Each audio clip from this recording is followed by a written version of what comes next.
So in today's show, we're going to talk about building a relationship with yourself. Okay, welcome to the Rise to Thrive show. I'm your host, James Boorman, and if you are coming through, then please do let me know by hitting the love heart button and then commenting in the down below in the comments what relationship you have with yourself. What best describes, what caption best describes yourself and the relationship with you. Okay, then please share with somebody that might benefit from this. I'm just getting my notes up.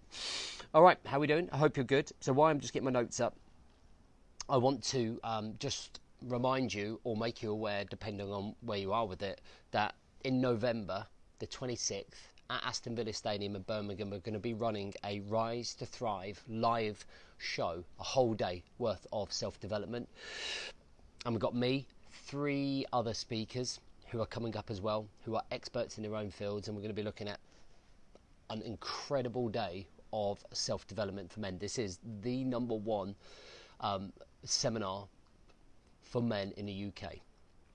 So if you want to come along, I've put the link on the bio or on the chat, so you can go and have a look at that and see what you think. It's definitely worth coming. It is going to be super empowering, and you're going to get an awful lot, and it's going to set you up for 2023, right? Cool. All right. So listen, let's get on with this. One of the reasons that I think I've been able to get myself out of the trenches, a question I'm always asked is, how did you get yourself out of that trench? When I left the military, in those 3 years that I just struggled with, I didn't have, when I look at it, I did not have a relationship with myself. And I want you to always look at, for this reference, for this particular show, I want you to look at the reference of a relationship with your wife. And I want you to look at it the same way. So the way that you have a relationship with your wife, hopefully that's a strong one. I want you to think about the same concepts about building a relationship with yourself. So when I was when I came out of the military, I failed to have a relationship with myself. Okay, and if you think about having a failed relationship with your wife, it usually is because you don't communicate together. There's no understanding together. There's no commitment to yourself or to your partner, and they are the telltale signs of why you slowly start breaking down in that relationship. Okay, when we stop communicating, committing, and understanding each other, they're key fundamentals of having a relationship, right? So for those 3 years, I just abused myself, my own mentality, my own mindset, because I just didn't have that relationship.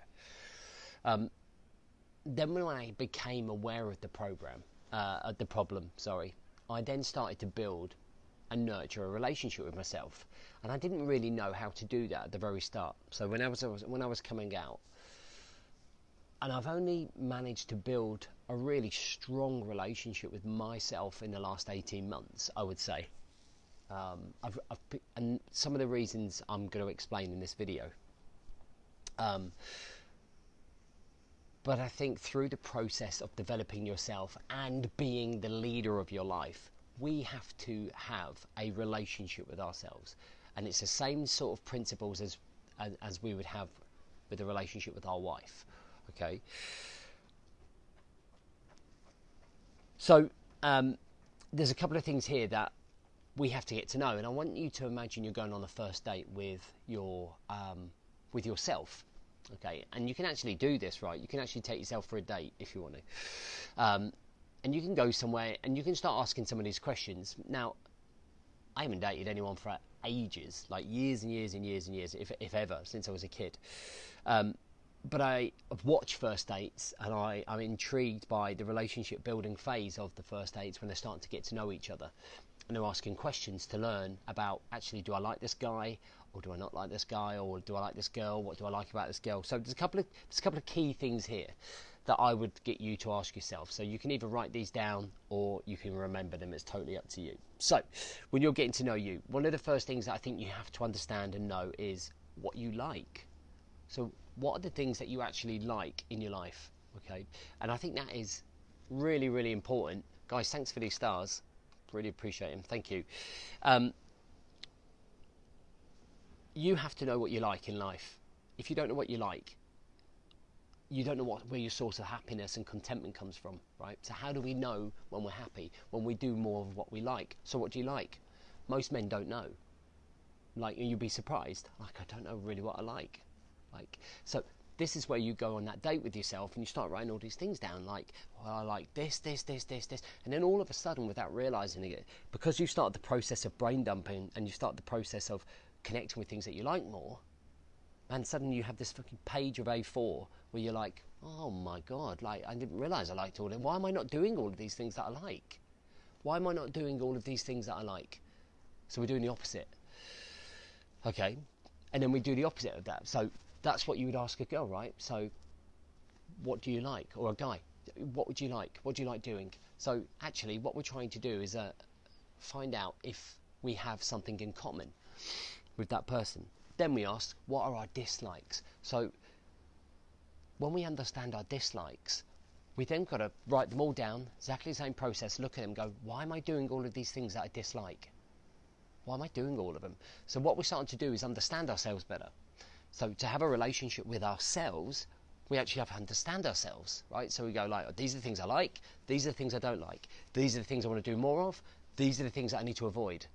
It's common sense, right? When you put it so simply, you're like, man, okay. So now we start to understand ourselves better. And then there's another two things. What are my strengths? So what am I good at? Like if I was to ask the person who I love the most, or the top 4 people I hang around with the most, and I asked them to send me 4 words that best describes me, I wonder what feedback I would get. I wonder what other people think are my strengths. So it's what I think my strengths are, but also what do other people think my strengths are. And I think that's a really strong tool to have when you're getting to know yourself, when you're trying to understand yourself, when you're trying to be the leader of yourself, right? So I'm just going to adjust the slide. Equally, what are my weaknesses? What are my triggers? What are the things I'm not great at? What are the things I need to work on most? And you kind of look at your character in that respect, your values, your principles, bad habits, default mode. Oh, a lot of people tell me when I have conversations with them, they say to me like, these are my weaknesses, that's my weakness, that's my Achilles heel. Achilles heel is an analogy a lot of people take. And then another 2 things, getting to know yourselves, there's 2 things here, is what is your vision in life? You know, if I was on a first date with a girl, I would ask her what her vision for life was. I would be saying, where do you see your life going? And I think part of building that relationship with yourself is you understanding that is, where do you want to go? What's your vision? Like, what do you want to achieve? Where do you want to be? What are your goals? What are your aspirations? These are things that you should have with yourself. We're so eager and so committed to building relationships all around us, families, children, peers, business partners, friends, yet we're not doing this ourselves for us. All right, so again, that's another one. And then I think the last question is would be knowing, being absolutely crystal clear what you want out of life. So I think this then becomes your legacy, your mantra. It becomes your inner driver, your fire. And it's like, what do you want out of life? And you could sum that up in a couple of captions. You could sum that up in a statement. You could sum that up in a paragraph. But really being clear. Because then you're building a relationship. Like, you know, when I build a relationship with my wife, I kind of think, well, what do we want out of life? So they're common conversations that we have. We both have visions about how we want the house, about what we want to do together, about the growth of our girls, the growth of my bigger 2. We have visions about travelling. We have all of these other conversations.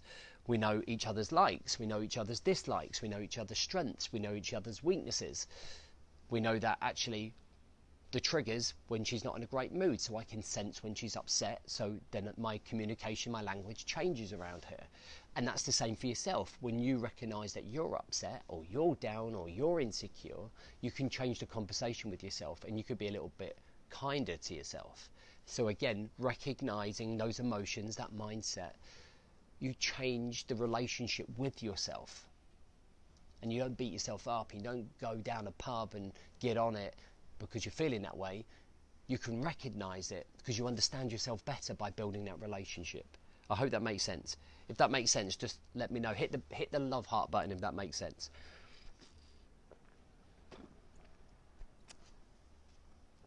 So really what this does is helps you understand. So for me, this helps you understand your communication with yourself. So when you communicate with yourself, there is a dialogue, there is a clear communication pattern between your brain understanding what's going on, and then that's sending messages to your body to actually do something and react in a positive sense rather than self-sabotaging and putting yourself under there, right? Why am I feeling like this? Oh, I know why it is, because this is one of my dislikes. Understanding yourself and then being able to commit to the change, okay? So like anything in a relationship, you need to be able to spend time with that individual, right? With that person. So me and my wife need quality time away from the children to be able to communicate, to be able to talk, to be able to bond, to be able to grow together, to be able to evolve together. You need to do that, like with yourself. This is why it's so important for morning routines. Like, I'm sitting here by myself. This is where I'm getting to know myself. This is when I think about my visions. This is when I think about my aspirations, my ambitions. This is when I think about past performances. This is when I put things into perspective. So having this alone time, me time, allows me to build and nurture that relationship and everything that I already know about myself and the improvements that we're making. And I think that's about it, guys. I think the more you know yourself, the more you can adjust your behaviour. And I think very much when we become that leader to ourselves, building that relationship is absolutely vital, right? So when we have that relationship squared away with ourselves, when we understand ourselves better, it allows us to take that into other areas of our life, by understanding our wife better, by understanding our children better, by understanding our friends, peers, business partners, bosses better. Oh, sorry. And part of the evolution of our personality, character and values is actually knowing us. And this is not something that you can really just nail in a day. This is something that takes process, takes time, and you're constantly evolving. All right, amigos? So listen, have a great day. I hope you're good. We will see you Friday, ready for the next show. Until then, keep working on yourself. You're always in the fight. See you soon.